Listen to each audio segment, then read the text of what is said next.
मैं मोहम्मद निहाल आप सबके सामने एक बार फिर हाजिर हूँ अपने एक स्पेशल गेस्ट के साथ अदीब अहमद खान, जिन्होंने जामिया बीएलबी 2025 में मुस्लिम कैटेगरी में रैंक 8 हासिल की है सेल्फ फाइनेंस में।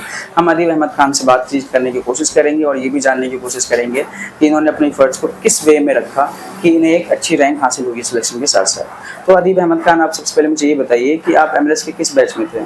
जी, मैं प्रयास 2.0 बैच में था। आप ऑनलाइन थे ऑफलाइन में? ऑनलाइन। आप ऑनलाइन वाले बैच में थे। आपकी स्ट्रीमिंग क्या रही? आपने इंटरमीडिएट किस में कंप्लीट किया? मैंने 2023 में पीसीबी से किया, physics chemistry biology, doctor DY Patil international school जो पटना में है, मैंने वहाँ से किया।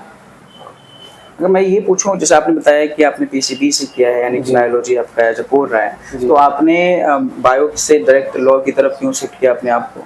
असल में मैंने अपने फर्स्ट ड्रॉप में, मेरे फादर का भी सपना था कि मैं डॉक्टर बनूं, तो मैंने नीट की प्रिपरेशन की 1 साल, मैं कोटा भी गया, लेकिन मुझे इंटरनल फीलिंग है कि शायद नीट मेरे लिए नहीं है।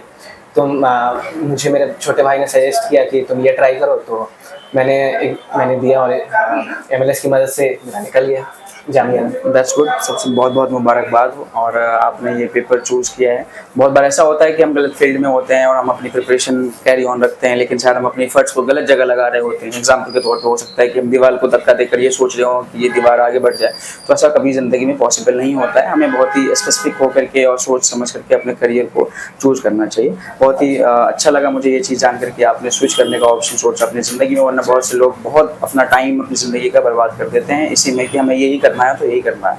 तो आप मुझे ये बताइए कि आपने जामिया बीएलबी के अलावा कोई और भी लॉ एंट्रेंस एग्जामिनेशन दिया है?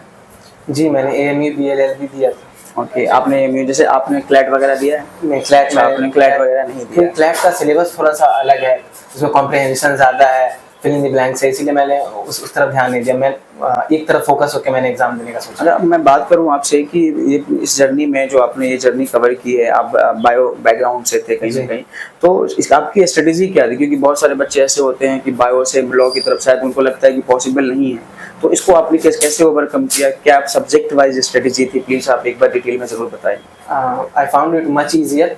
असल में हुआ क्या कि फिजिक्स इसमें थी नहीं, सारी थ्योरी बेस्ड क्वेश्चन आंसर्स, और मैथ जो है जामिया में वो 10 नंबर की मिनिमल है कोई, मतलब, और वो भी है भी तो 10th लेवल की है, तो ये था। और मैं बेसिकली अब मैं आपसे ये जानना चाहूँगा कि आपकी प्रिपरेशन स्ट्रेटेजी क्या थी? जैसे कि आप बायो बैकग्राउंड से थे, बायो से आपने लॉ की तरफ स्विच किया, तो आपने किस तरीके से अपने जो सब्जेक्ट्स थे, जो कुछ वीक होगा, कुछ स्ट्रॉन्ग पोर्शन होगा, उसे कैसे ओवरकम किया?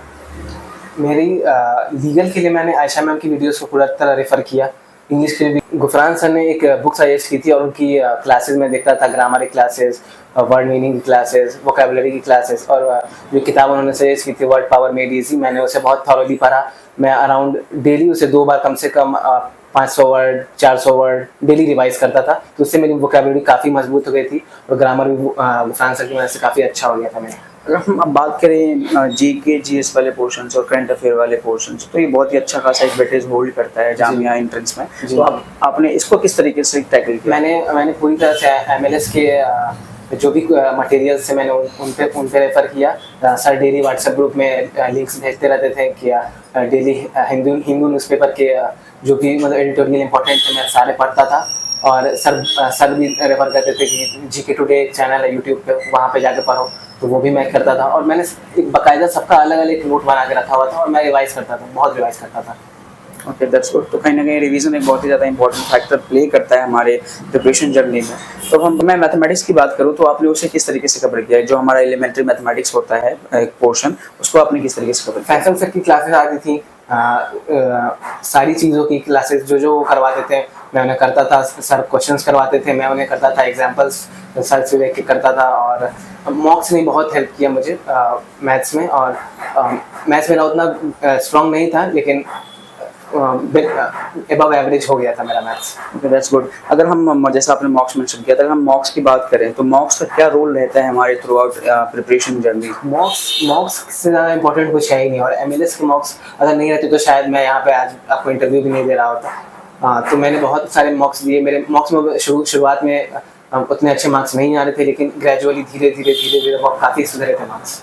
तो हमने देखा मॉक से बहुत ही ज़्यादा इंपॉर्टेंट रोल प्ले करता है हमारी ज़िंदगी में, कहीं ना कहीं हमें टाइम मैनेजमेंट भी सिखाता है। उसके अलावा जो रियल एग्ज़ाम प्रेशर होता है हम उससे फैमिलियर हो जाते हैं। जब हम एग्ज़ाम में बैठते हैं तो हम बहुत ही ईजी वे में, ऐसा लगता है कि हम एक मॉक ही दे रहे हैं। और कहीं ना कहीं MLS के जो मॉक्स होते हैं वो इस लेवल के मॉक्स होते हैं कि आपको एक एक्सपीरियंस दे जाते हैं कि हम रियल में ऐसा पेपर ही दे रहे हैं। जब हम रियल पेपर देते हैं तो हमें लगता है कि हम MLS का मॉक ही दे रहे हैं। तो ये एक ओवरऑल रहता है। अब मुझे ये बताइए कि जो 2026 में बच्चे अपियर होना चाहते हैं एंट्रेंस के लिए, उनके लिए आप इन नटसेल और की पॉइंट्स में बहुत ही ब्रीफ में क्या सजेशन देना चाहेंगे? मेरा सजेशन यही रहेगा कि अगर आप MLS में हैं तो MLS के मटेरियल्स पे आँख बंद करके भरोसा कीजिए, फैसल सर पे आँख बंद करके भरोसा कीजिए, और बाहर के सोर्सेज पे ज़्यादा रिलाई करने की ज़रूरत नहीं है, क्योंकि आदमी डिस्ट्रैक्ट हो जाता है। और PYQ बनाइए, जितना भी AMU का है, जामिया मिलिया इस्लामिया का PYQ है। और अगर आपको एक्स्ट्रा करना है तो आप NDA का कर सकते हैं या फिर SSC का कर सकते हैं, मैंने वो भी किया था। तो कहीं ना कहीं हमने देखा कि एक PYQ का भी एक इम्पॉर्टेंट रोल होता है, और उसके अलावा हम अपने टाइम को मैनेज करना भी सीख लेते हैं। तो ये एक बहुत ही इंपॉर्टेंट रोल होता है हमारे प्रिपरेशन के जर्नी में। और हमने देखा किस तरीके से मैथमेटिक्स को भी इग्नोर नहीं करना चाहिए। ये और कभी कभी ऐसा होता है कि जो बच्चे होते हैं बहुत ज़्यादा सोर्सेज को एक्सप्लोर कर रहे होते हैं, कभी ये सोर्स कभी वो सोर्स। तो इसमें ऐसा ये होता है कि कभी कभी वो सिर्फ और सिर्फ सोर्सेज एक्सप्लोर करने में अपना 2 महीना 3 महीना 4 महीना बर्बाद कर देते हैं, और वो कहीं पे एक जगह पे ट्रस्ट नहीं करते। तो आपको बिल्कुल, आप जहाँ भी जुड़े हुए हो, आपको एक बार ट्रस्ट करने की ज़रूरत है। और जो भी आपके मेंटोर हो, जो गाइड करते हो, अगर आपको कोई सजेशन दे रहे हैं तो उसे आप ज़रूर फॉलो कीजिए। और मैं आखिरी में आपसे ये कहना चाहूँगा कि बहुत बहुत शुक्रिया, आपने अपना इतना कीमती वक्त दिया, हमसे बातचीत करने की कोशिश की, और हमने अपने ये बताया कि किस तरीके से एक बच्चे को प्रिपरेशन करनी चाहिए, एक स्टूडेंट को। तो हम आपसे ये उम्मीद भी करते हैं और दुआ भी करते हैं कि आप अपनी ज़िंदगी में बहुत ही अच्छे से अच्छा मकाम हासिल करें। तो ये हमारी दुआ है। Thank you so much Adeeb Ahmad.